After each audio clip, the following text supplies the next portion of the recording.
segala cinta dan luka. Halo semuanya, di sini saya akan membacakan sebuah kisah yang berjudul Yang Melawan. Kisah ini bermulai dari matahari belum tinggi, tapi udara sudah sibuk dengan aroma kopi khas Toraja di cangkir dan lantunan lagu Iwan Fals. Chairil duduk di teras menunggu sesuatu yang bahkan dia sendiri belum tahu apa dengan membaca novel Jazuli Imam yang berjudul Pejalan Anarki. Ia membaca dengan seksama menyambut pagi yang akan tiba dan seruan-seruan burung dan ayam yang saling bersahutan. Ia sangat mendalami pesan yang disampaikan sang penulis dan juga tokoh yang ada di novel tersebut, yaitu L yang idealis, intelektual, cinta alam, dan juga seni. Dengan membaca novel tersebut, ia mengumpulkan niat untuk memulai kembali perjalanan yang terhenti semenjak kejadian Gunung Merbabu kala itu, yang dimana kala itu Chairil melakukan ekspedisi bersama seorang yang dekat dengan dia dan selalu menjadi partner ketika ia melakukan ekspedisi. Orang tersebut bernama Tejo Ameral Barkowi, yang lebih dikenal dengan panggilan Arab. Kejadian yang menimpa kedua sahabat tersebut ketika sedang mendaki Gunung Merbabu, di mana pada saat itu mereka telah sampai di camp area Gunung Merbabu dan sudah mendirikan tenda dengan angin senja yang tak kehabisan kata dan aroma khas kopi Toraja kesukaan Chairil. Mereka juga menyetel musik Iwan Fals, Maaf Cintaku, Mengertilah Perempuanku, menambahkan syahdu swastamita dengan menyambut Chandra. Saat menjelang maghrib, Chairil dan Arab melihat para pendaki lain yang sedang turun dan sedang istirahat di pos camp area. Chairil melihat para pendaki tersebut merokok dan minum air di dalam kemasan plastik. Ketika pendaki tersebut melanjutkan perjalanan mereka tidak membawa kembali sampah yang mereka pakai. Chairil pun sangat amat kesal dan jengkel melihat tersebut. Chairil dan Arab pun langsung bergegas mengambil sampah tersebut dan mengejar pendaki itu. "Itu mereka," kata Arab. "Woi!" Chairil langsung meneriaki pendaki tersebut. Pendaki tersebut pun seketika berhenti. Chairil dan Arab semakin dekat pada pendaki itu. "Ada apa mas?" jawab pendaki yang sepertinya anggota Mapala UI. "Masih nanya ada apa?" jawab Chairil jengkel. "Ini loh mas sampahmu," ujar Arab dengan kesal. "Loh mas, memang siapa di sini? Tim kebersihan atau pengurus gunung? Saya sudah beli tiket loh buat mendaki mas. Biarlah tugas mereka yang mengurus lagian. Lagian sampah yang saya buang juga sedikit mas," jawab pendaki UI itu dengan sombongnya. Chairil pun menahan amarah sambil mengepal-ngepal jarinya yang semakin keras.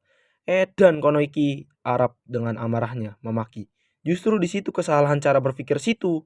Kalau situ suka naik gunung, jagalah gunung. Situ memang tidak belajar di kampus sebesar UI bahwasannya sampah plastik sangat lama terurai dan dapat merusak ekosistem gunung." Chairil yang berusaha menjelaskan agar keadaan tidak semakin memanas. Namun pendaki UI tersebut tetap saja tidak mau membawa sampah yang telah mereka tinggalkan. Sebuah pukulan yang sangat kencang tepat mengenai pipi pendaki tersebut yang diluncurkan oleh Arab yang sudah kesal sejak awal. "Koniki maunya opo, cok?" jawab Arab sehabis memukul pendaki UI tersebut. Chairil berusaha menenangkan Arab. "Wes Rab, wes yang sobor," jawab Chairil kepada si Arab. Pendaki itu pun terdiam dan langsung meminta maaf dan mengambil kembali sampah yang ditinggalkan. Chairil pun berpesan kepada mereka agar kejadian tersebut tidak mereka ulangi dan lebih menghargai alam. Sekembalinya, Chairil dan Arab di tenda mereka memasak untuk makan malam. Arab memasak lauknya dan Chairil nasinya. "Masak agak banyak kan Ril?" jawab Arab. Arab meminta Chairil untuk memasak lebih banyak nasi. "Bagaimana tidak, dikarenakan mereka belum makan sejak sore." "Siap Rab, aman," jawab Chairil. Sesudah mereka makan malam, Chairil menikmati indahnya langit Merbabu yang amat banyak bintang bertebaran, dengan angin malam yang berhembus dan juga secangkir kopi kesukaan Chairil. Dengan lantunan lagu Payung Teduh yang ada di MP3 milik Arab, membuat malam itu sangat amat indah dan tenang dari kehidupan di kota yang sibuk dan tergesa-gesa. Malam semakin larut, mereka pun melepas lelah dan masuk ke dalam tenda untuk beristirahat. Pagi pukul 1, Chairil mendengar suara dari luar tenda. "Bangun mas, bangun, gempa, gempa," membuat Chairil tersadar dan bergegas membangunkan Arab yang masih pulas tertidur. "Rab, bangun Rab, gempa," dengan menggoyangkan tubuh Arab agar cepat bangun. Arab pun terbangun dari lelapnya dan bertanya, "Apa yang terjadi?" "Oh pocok, gempa Rab, ayo bergegas evakuasi dan bantu memberitahu orang-orang." "Jancok, gempa, ayo Ril." Dengan kaget, Arab dan Chairil langsung membuka tenda lalu membangunkan orang-orang yang masih di dalam tenda. "Gempa mas, gempa, bangun, bangun." Chairil dan Arab meneriaki setiap tenda. Mereka pun langsung melakukan evakuasi dan meninggalkan barang-barang mereka karena dipacu dengan waktu. Chairil dan Arab juga para pendaki lain dengan cepat turun untuk evakuasi demi menghindarkan hal yang tidak diinginkan. Sialnya, perjalanan menuju base camp Gunung Merbabu ada salah satu dari pendaki mengalami kram dan harus menghentikan perjalanan. Selang beberapa menit, tim SAR datang dan mengkoordinasi para pendaki. "Ada yang masih di atas gak?" tanya salah satu tim SAR. "Sudah turun semua, Mas," jawab Cairil. "Tapi masih ada yang kram," kata Arab. Dengan cepat, tim SAR pun langsung menandu si pendaki yang kram. Sesampainya di base camp pendakian keluarga, para pendaki telah menunggu di base camp dengan terharu. Mereka pun saling berpelukan. Tidak dengan Cairil dan Arab. Dia disambut bukan dengan keluarga, tapi dengan penjaga base camp, yaitu Pak Rusman. Mereka berdua kenal baik dengan Pak Rusman karena memang beberapa kali mereka datang ke Merbabu. "Kalian sini mampir dulu, si ibu sudah menunggu," istri Pak Rusman. "Dan anak-anak kangen dengan kalian," kata Pak Rusman, menyuruh agar Cairil dan Arab mampir dan istirahat terlebih dahulu. "Wah, Pak Rusman, sudah lama tidak bertemu dengan si ibu dan anak. Kangen juga dengan sup kacang gude buatan ibu." Cairil dengan semangat menerima ajakan tersebut. "Wah, kebetulan banget, cuaca pagi ini sangat dingin, ditemani yang anget-anget," tambah Arab dengan mantap. Mereka pun berangkat ke rumah Pak Rusman. Rumah, jika rumah adalah tempat di mana kita berantusias untuk kembali, tenang, dan berbahagia berlama-lama di dalamnya, maka perjalananlah yang paling punya banyak rumah, entah itu bangunan, gunung, lautan, dan seseorang. Sesampainya di rumah Pak Rusman, Cairil dan Arab langsung melepas rindu dengan ibu dan anak-anak Pak Rusman. "Loh, kalian toh, kebetulan ibu sudah membuat sup kacang yang kalian suka," kaget istri Pak Rusman yang sudah lama tidak bertemu Cairil dan Arab. "Wah, sepertinya kita memang ditakdirkan untuk kesini oleh Tuhan, Ril," kata Arab sambil bercanda. Mereka pun berbincang sembari menunggu istri Pak Rusman yang sedang menyiapkan sup kacang. "Ini toh, Cah, silakan dimakan," istri Pak Rusman menyuguhkan sup kacang ke Cairil dan Arab. "Wah, coba sewaktu malam kita membuat sup ini di Merbabu. Pasti menambahkan syahdu kita di bawah langit Merbabu yang dingin, ya nggak, Cairil?" jawab Arab. Suasana di rumah itu sangatlah hangat. Keluarga Pak Rusman sangat menyambut baik Cairil dan Arab. Selesai menyantap sup, mereka pun saling berbincang dengan obrolan dibuka oleh Cairil. "Bagaimana dengan kondisi Merbabu sekarang ini, Pak?" tanya Cairil. "Keadaan begitu rumit, Ril, dikarenakan ada rencana pembangunan tambang di sekitar Gunung Merbabu dan ditambah lagi para pendaki yang hanya mendaki tapi lupa dengan esensi mendaki sebenarnya. Hal tersebut yang merusak alam yang kita telah jaga," jawab Pak Rusman. "Ah, memang kita sebagai orang kota seharusnya malu, Ril, karena hanya bisa merusak dan semena-mena dengan alam," tambah Arab dengan jengkelnya. "Ya, betul sekali, Rab, apalagi dengan akses yang gampang sekali untuk mendaki gunung pada saat ini," Cairil setuju dengan Arab. Obrolannya pun semakin sore. Cairil dan Arab pun meminta izin kepada Pak Rusman untuk balik ke kota. Sesampainya di kota, Cairil dan Arab tidak langsung pulang. Mereka pergi ke kafe Sagara Anak yang dimiliki oleh rekan mereka yaitu Mas Nakulo. Kafe yang berkonsep seni, cinta, dan kopi menegaskan bahwasannya kafe itu benar-benar diri seorang Cairil. Di sana, Cairil memesan kopi kesukaannya, yaitu Toraja. Tapi Mas Nakulo menyarankan agar Cairil mencoba Gayo. "Coba nih, Ril, baru, top deh pokoknya." Cairil pun menyetujuinya. Kafe pun memutar lagu Iwan Fals, Kupaksa untuk melangkah yang semakin menambahkan tenang pada malam itu. Cairil dan Arab sangat menikmati lantunan dan petikan-petikan gitar oleh Iwan Fals dengan ikut menyanyikan lagu tersebut. Kopi Gayo Aceh yang dipesan Cairil pun sudah dibuat. "Mantap nih, Ril, Gayo dengan menyentuhkan rasa buah, rempah, coklat, dan nuti. Keunikannya juga berasal dari proses pengolahan giling basah yang menghasilkan rasa smooth dan bodi yang tebal." Mas Nakulo menjelaskan rasa identik dari kopi tersebut. "Wih, Mas, terima kasih." Cairil pun menyeruput kopi yang telah dibuat oleh Mas Nakulo. Dengan sangat nikmat, Cairil menikmati rasa kopi Gayo dan lagu-lagu indie yang diputar oleh kafe Sagara Anak. Cairil dan Arab pun berbincang dengan Mas Nakulo. "Habis ekspedisi kemana kalian?" tanya Mas Nakulo. "Kami dari Merbabu, Mas. Rencananya kami mau menginap sampai esok pagi, tapi karena ada gempa, jadi kami mengubah rencana dan turun dengan cepat, agar menghindari kejadian yang tidak diinginkan," Cairil menjelaskan kepada Mas Nakulo. "Syukurlah kalian tidak kenapa-napa. Oh iya, bagaimana kondisi Merbabu sekarang ini dan keadaan Pak Rusman serta keluarga? Sudah lama sekali tidak bertemu dengan beliau," tanya Mas Nakulo. "Alhamdulillah, Mas, Pak Rusman baik. Kita juga hampir kita juga mampir ke rumah Pak Rusman, tapi yang tidak baik untuk merbabu, dikarenakan ada rencana pembangunan tambang dari pemerintah dan itu sudah pasti merusak alam merbabu. Cairil pun menjelaskan dengan jengkelnya. Tambah lagi banyaknya pendaki yang tidak bertanggung jawab dan akses yang gampang ke Gunung Merbabu, tambah Arab. Nah, itu dia yang perlu kita edukasi kepada masyarakat dan anak-anak muda betapa pentingnya menjaga alam, karena alam mempunyai humor yang luar biasa dan dapat mengobrak-abrik tatanan hidup manusia. Jawab Mas Nakulo memberi pandangan terhadap masalah tersebut. Obrolan semakin larut dan kafe pun semakin sepi. Mereka pun berpamitan untuk pulang pada Mas Nakulo. Cairil pulang dengan Vespa Sprint Veloz 79 berwarna krim tua miliknya dan menikmati syahdunya rintik kota yang sudah larut. Kembali ke masa sekarang, dengan buku yang masih di tangan dan Antari semakin menampakkan dirinya juga segelas kopi khas Toraja yang tersisa sedikit. Cairil ditelepon oleh sahabat lama dan juga rekan ekspedisinya yaitu Arab. "Yo friend, apa kabar?" kata Arab dengan semangat menanyakan kabar Cairil. "Alhamdulillah Rap, selagi bisa membaca buku dan menikmati kopi khas Toraja, aku selalu baik. Bagaimana keadaanmu Rap?" jawab Cairil dengan bercanda dan balik menanyakan kabar Arab. "Aku yo apik Toril, tapi lama tidak mendaki serasa jati diriku hilang," jawab Arab.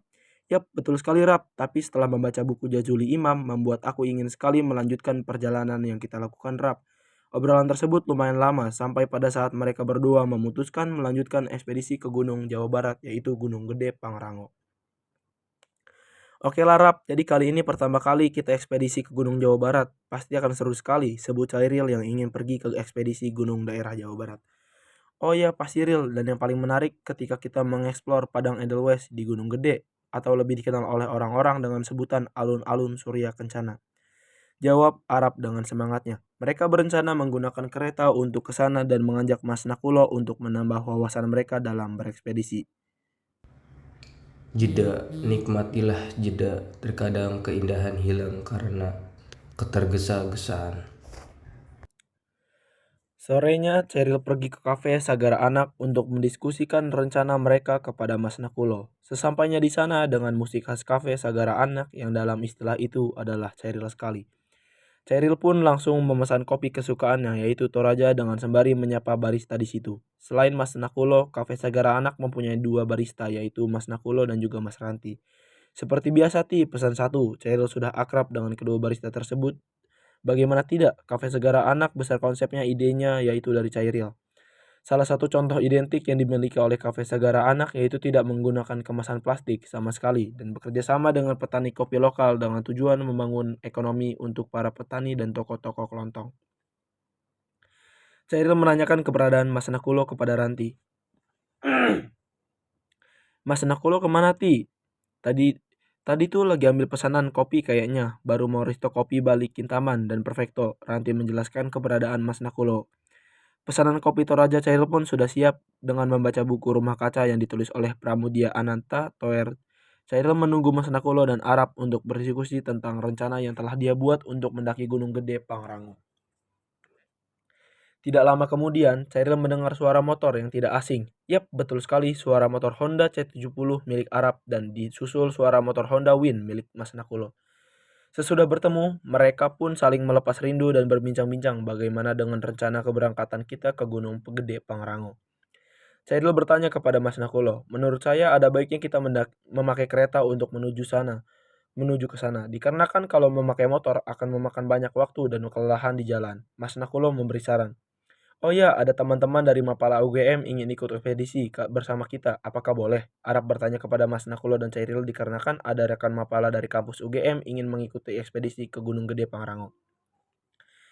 "Sangat amat boleh Rap. Kita juga bisa mengedukasi mereka dengan pentingnya menjaga alam," Mas Nakulo menyetujuinya. Oh ya, boleh Rap. Dengan itu ilmu pendakian yang kita dapat dari Mas Nakulo akan meluas lewat relasi-relasi kita." Cairil juga menyetujui hal tersebut. Mereka pun saling bercengkrama ditemani dengan kopi, cinta, dan musik-musik indie yang menambahkan suasana hangat bagi sahabat-sahabat tersebut. Setelahnya, Cairil pamit pulang duluan karena ada urusan mendadak. Dan yang belum kita ketahui bahwa Cairil mempunyai aktivitas yang harus produktif. Dengan mengendarai Vespa Sprint Veloz yang dia punya, dia pergi ke pasar hewan untuk membeli beberapa burung. Sesampainya di sana, Cairil bertanya kepada salah satu penjual. "Sing iki rogone pinten Pak?" Dengan bahasa Jawa alus, Cairil menanyakan harga burung murai kepada salah satu penjual. "Oh iki regane 500.000 mas." Penjual itu pun menjawabnya. Cheryl pun menyetujuinya dan membeli burung tersebut. "Wes pak, saya ambil yang ini." Setelah membeli burung tersebut, Cheryl dengan Vespa kesayangannya menuju daerah perbukitan di kota M. Sesampainya di sana, ia menaiki tangga untuk mencapai titik paling tinggi perbukitan dengan melewati pepohonan yang masih asri. Di sana Cheryl melepaskan burung-burung yang telah dia beli. "Kembalilah ke rumahmu," ucap Cheryl sembari melepas burung tersebut. Sore itu, Cheryl masih berada di bukit dan menikmati indahnya langit senja dengan menciptakan puisinya yang menyindir pemerintah. Cheryl sangat amat kritis dengan pemerintah, apalagi kalau sudah menyalahgunakan sumber daya alam dan menyengsarakan masyarakat.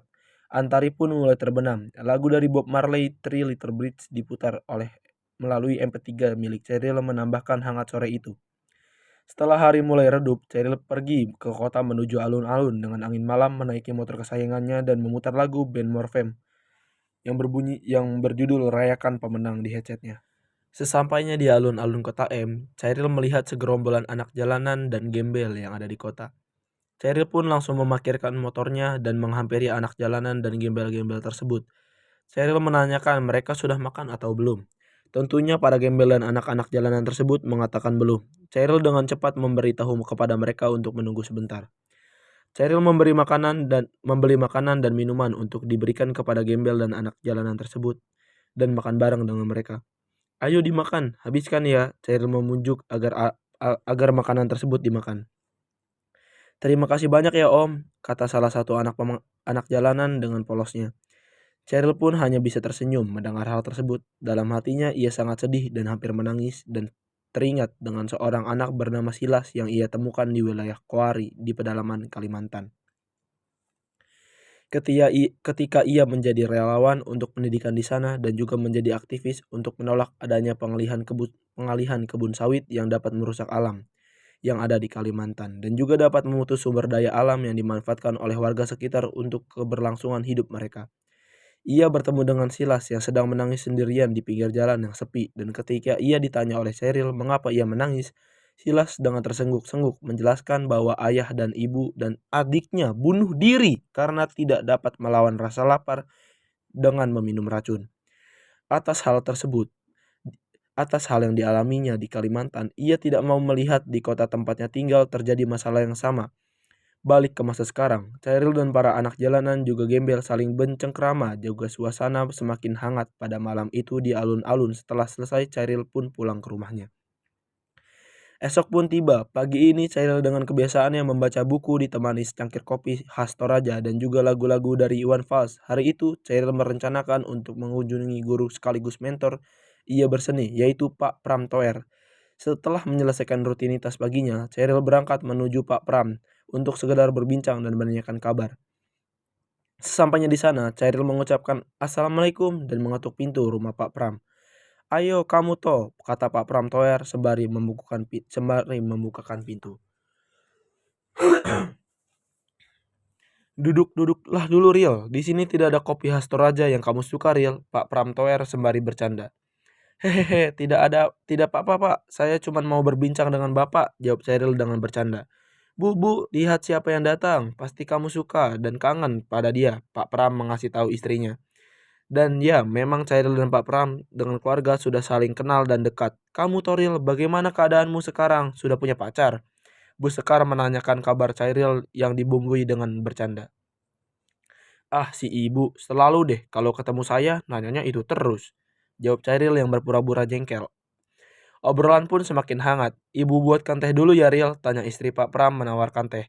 "Tidak usah repot-repot Bu," jawab Cheryl dengan tidak enak. "Ah, aku Toril, selalu saja begitu. Ibu buatkan dulu ya," jawab Bu Sekar. Cheryl pun berbincang dengan Pak Pram mengenai kesenian teater yang ada sekarang. "Ada berapa anggota Riel anak teater kampus kamu?" tanya Pak Pram. "Ada 3 Pak," jawab Cheryl. "Wah, ternyata masih aja. Antusias berseni di negara ini masih sangat minim," Pak Pram menanggapi dengan sedikit kesal. "Ya, betul sekali Pak. Dikatakanlah kita yang berteater sebagai penipu, bermuka dua dan lainnya. Padahal di dunia ini tidak ada seorang pun yang tidak bermuka dua. Kalau kita tidak bermuka dua, tidakkah kita mengatakan hal kasar kepada ibu kita yang membangunkan kita ketika kita sedang tidur di hari libur?" jawab Cheryl. Di situ poin yang harus diambil Riel, Pak Pram menanggapi.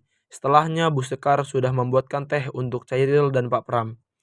Perbincangan pun semakin hangat dan sampai siangnya Cairil izin untuk pamit kepada Pak Pram dan Ibu Sekar.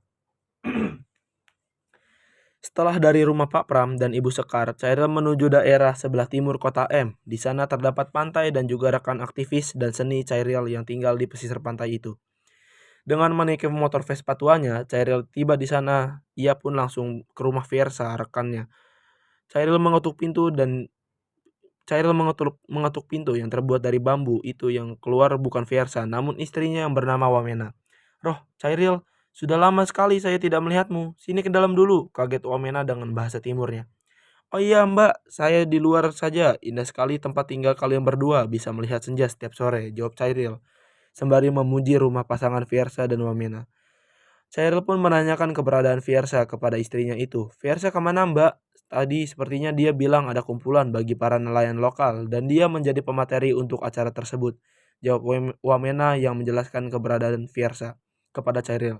"Mau menyusul Ril?" tanya Wamena. "Ah, tidak usah mbak, kebetulan saya memang mau menikmati senja di sini," jawab Cairil. Di depan rumah Fiersa di pinggir pantai, Cairil menikmati senja dengan lagu-lagu Bob Marley dan Bob Dylan, ditemani dengan kopi yang dia selalu bawa di daypacknya. Dia punya alat grinder kopi dan alat-alat kopi portable lainnya dengan senja dan juga melihat anak-anak di situ sedang berlarian untuk menaikkan layangan membuat tenang hati Cairil.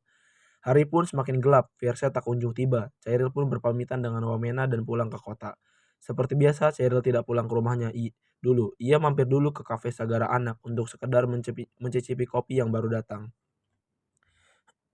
Pesanan kopi Bali Kintama yang dipesan Cairil pun tiba. Cairil menikmati malam di kafe Sagara Anak dengan kopi, musik, dan puisi yang diciptakannya. Dari arah belakang, Mas Nakulo pun menghampiri Cairil. "Ril, besok kamu yang belanja buat logistik ke Gunung Gede ya." Mas Nakulo menyuruh Cairil untuk membeli perbekalan untuk mendaki. "Siap mas, aman," jawab Cairil. Besoknya Cairil langsung ke pasar untuk membeli perbekalan Gunung Gede. Sesudahnya, Cairil langsung menuju rumah untuk packing keberangkatan esok hari. Sesampainya di rumah, Cairil langsung menyiapkan alat-alat untuk mendaki. Banyak sekali alatnya. Pertama, Cairil menggunakan trash bag untuk melapisi bagian dalam karir yang sudah diisi oleh alat-alat mendaki dan juga bahan-bahan atau bahan-bahan makanan yang sudah diletakkannya pada tas tersebut. Dilanjutkan dengan menaruh sleeping bag dan tenda di bagian paling bawah carrier. Di bagian tengah, Cairil menaruh peralatan-peralatan masak seperti nasting, bumbu, air, dan lain-lain. Sehabis packing, Cairil langsung beristirahat dan terlelap tidur. Subuh dini hari, Cairil mandi dan melakukan sholat subuh untuk keselamatan mendaki. Setelah selesai, ia memakai flanel krim, celana gunung, dan sepatu gunung. Perlengkapan sudah siap semua, Cairil menuju kafe Sagara Anak untuk kumpul dengan yang lain. Vespa tuanya ia nyalakan dengan suara motor yang khas. Ia menuju kafe. Sesampainya di kafe terlihat Mas Nokolos dan Arab sudah menunggu. "Loh, mana yang lainnya?" tanya Cairil kepada mereka berdua. "Kita tunggu mereka sampai 20 menit. Kalau mereka tidak datang juga, ya mau gimana, kita harus langsung berangkat ke stasiun," jawab Mas Nakulo. 20 menit pun berlalu, mereka tidak sampai-sampai, sehingga ditinggal oleh Mas Nakulo, Arab, dan Cairil. Kereta pun tiba, Cairil, Arab, dan Mas Nakulo pun langsung menaiki kereta tersebut dan duduk saling berhadapan. Di hadapan mereka, Cairil menguatkan tekad untuk bicara kepada Arab dan Mas Nakulo. "Mas, sebenarnya ini terakhir kali saya bisa mendaki dengan kalian, dan terakhir kalinya saya kumpul dengan kalian." Cairil berbicara dengan lirih. "Maksud kamu apa, Ril, ngomong gitu? Emangnya kamu bakal bunuh diri di Gunung Gede?" tanggap Arab sambil bercanda. "Hus, bercandamu loh, Rab. Memangnya ada apa, Ril?" Mas Nakulo mengingatkan Arab dan bertanya kepada Cairil apa maksud dari omongannya tersebut. "Saya sudah memutuskan untuk pergi ke Asmat, Papua," jawab Cairil dengan nada pelan. "Papua?" Mas Nakulo dan Arab kaget dengan apa yang dibicarakan oleh Cairil, juga mengagetkan satu gerbong yang mereka tumpangi. Cairil mencoba menenangkan mereka berdua. "Buat apa, Ril? Kamu kesana liburan?" "Ya kalau liburan bisa pulang lagi dong," Arab tanya kepada Cairil. Iya Ril, mengapa harus ke Papua, apalagi ke pedalaman Asmat yang sangat amat masih tertinggal dan terisolasi oleh masyarakat luar?" Mas Nakulo menambahkan. "Enggak, Rap, saya ke sana bukan buat liburan, tapi tinggal di sana dan ingin membantu masyarakat sekitar seperti pendidikan, kesehatan, bahkan kopi dan seni," Cairil menjelaskan kepada Arab dan Mas Nakulo. Dengan air mata yang pelan-pelan menetes di pipi mereka bertiga. "Kau memang seorang pejalan yang melawan sejati, Ril," ucap Mas Nakulo lirih. "Kau memang sudah bulat keputusannya. Silahkan, Ril, asalkan kamu jangan lupa dengan persahabatan kita, dengan segala anak dan lainnya." Arab sudah tidak terbentang lagi oleh kesedihannya. "Pasti Rab, Mas, saya tidak akan melupakan kalian dan juga segala anak," jawab Cheryl dengan lirih. Mereka bertiga pun saling berpelukan di gerbong kereta itu dan Cheryl melepaskan headset dan lagu Iwan Fals belum ada judulnya terdengar oleh mereka bertiga yang semakin menambah sedih ketiga sahabat itu. Setelah mereka menangis, senja pun tiba. Ditemani senja, Cheryl membuat kopi khas Toraja kesukaannya. Cheryl membuat 3 kopi tersebut untuk dirinya, Arab, dan Mas Nakulo. Mereka sama-sama melihat pegunungan-pegunungan dan senja lewat jendela kereta yang indah dan sangat indah. Sesudah itu mereka pun terlelap tidur dan beristirahat. Jam 11 siang, Cheryl, Arab, dan Mas Nakulo tiba di stasiun Bogor, Jawa Barat. Di sana mereka makan siang terlebih dahulu. Sebelum melanjutkan perjalanan ke base camp Gunung Gede, selesai makan siang, Cheryl dan kawan-kawan melanjutkan perjalanan dengan menaiki angkutan umum menuju terminal. Sampainya mereka di terminal, mereka lanjut menaiki angkot untuk sampai ke base camp Gunung Gede. Suasana kota pun mulai berbeda, sudah mulai kabut turun dan udara juga semakin dingin. Cheryl pun memakai jaketnya untuk antisipasi. Cheryl, Arab, dan Mas Nakulo sampai di base camp Abah. Di sana Mas Nakulo melepas rindu dengan Abah Anwar yang sedikit berbincang. "Kumaha damang, masih inget ka Abdi?" tanya Mas Nakulo kepada Abah Anwar. "Saha ieu?" kata Abah sembari memikirkan karena sudah lanjut usia. "Abdi teh Nakulo, Bah. Abah hilap ka Abdi." Mas Nakulo menjelaskan dan membantu agar Abah ingat kembali. "Oh Nakulo, di mana anjeun? Punten Abah teh hilap, Abah geus sepuh." Abah menjelaskan keadaannya. Tidak heran Mas Nakulo merupakan pendaki senior dan ini keempat kalinya Mas Nakulo mendaki Gunung Gede. Sesudah selesai berbincang, mereka langsung bersih-bersih dan menunaikan sholat asar. Naiklah mereka ke pos 1 Gunung Gede. Melewati perkebunan warga, mereka berjalan setapak dengan setapak. Sesekali Arab bercanda dengan jokes-jokesnya yang membuat perjalanan semakin asik. Di perjalanan mereka banyak berpas-pasan dengan pendaki lain. Namun ketika Chairil dan teman-teman menyapa, ada saja pendaki yang tidak menjawab sapaan tersebut. "Cih, pendaki baru," ucap Arab dengan jengkelnya.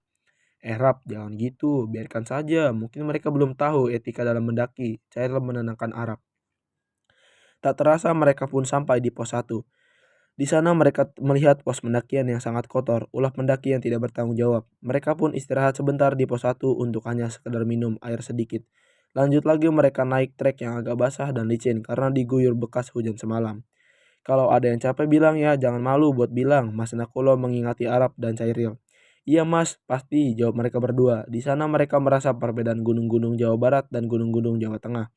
Apalagi dengan urusan sampahnya. Gunung Jawa Barat sangat banyak sekali sampah yang membuat mereka kesal. Tidak terasa mereka sampai di pos 2. Pendakian Caril pun meminta untuk beristirahat. Break, mereka pun istirahat dan membeli semangka yang dijual oleh warung-warung Gunung Gede. Ini mungkin yang menjadi alasan Gunung Gede terdapat banyak sampah, karena tidak ketatnya peraturan. Tidak terasa jam menunjukkan pukul 6 sore dan hari pun mulai gelap. Chairil, Arab, dan Mas Nakulo mengeluarkan hand lamp-nya masing-masing dan menyiapkan jaketnya. Mereka pun melanjutkan pendakian. Selalu ada saja celotehan dari Arab yang membuat perjalanan semakin seru dan tidak membosankan. Pos demi pos mereka lewati. Mereka berencana ngecamp di alun-alun Surya Kencana. Setelah mereka tiba di pos Bayangan 3, hujan pun turun. Mereka meneduh terlebih dahulu dan memakai jas hujan. Mereka melanjutkan perjalanan dengan hutan yang sudah gelap, udara yang semakin dingin, dan trek pendakian yang licin, membuat ketiga sahabat tersebut melambatkan langkahnya.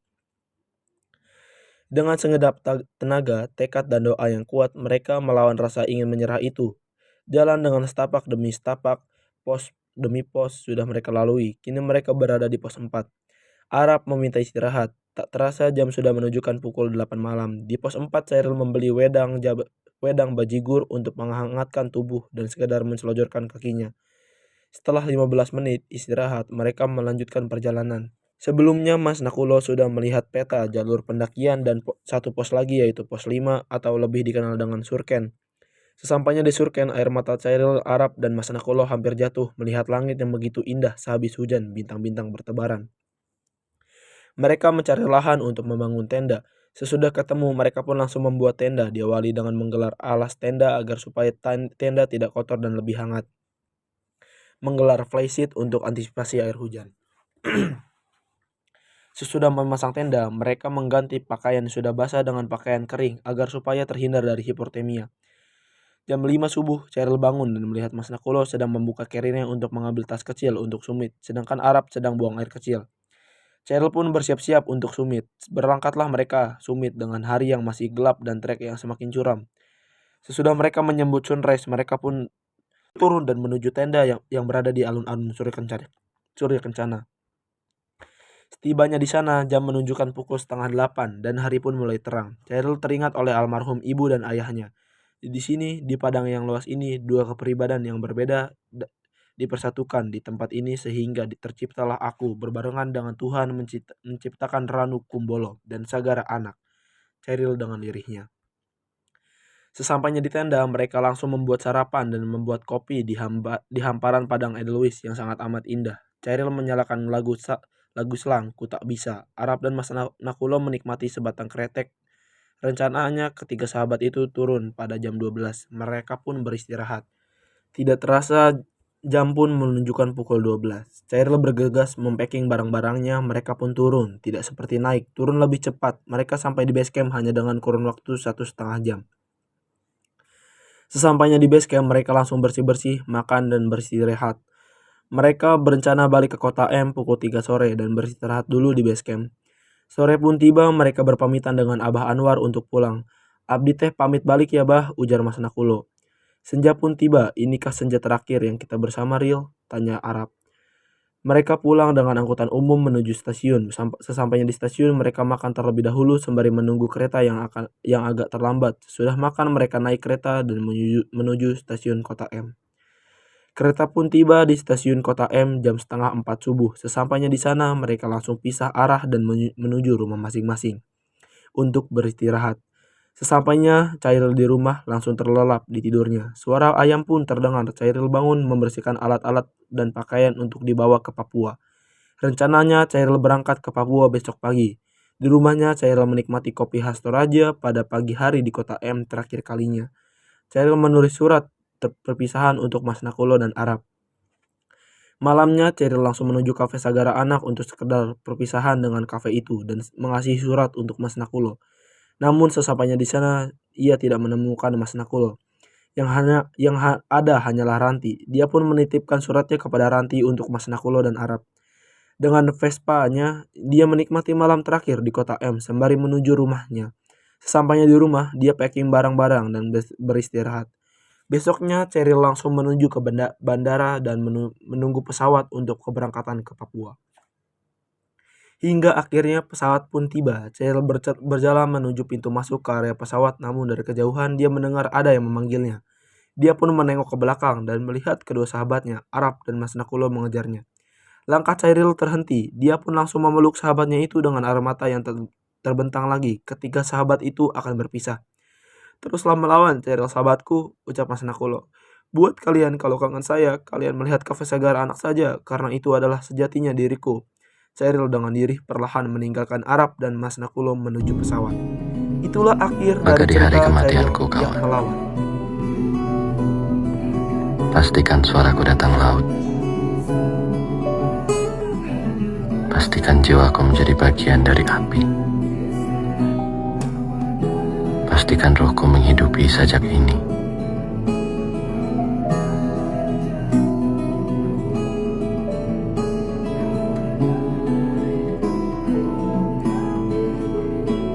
Matilah engkau mati. Semoga engkau lahir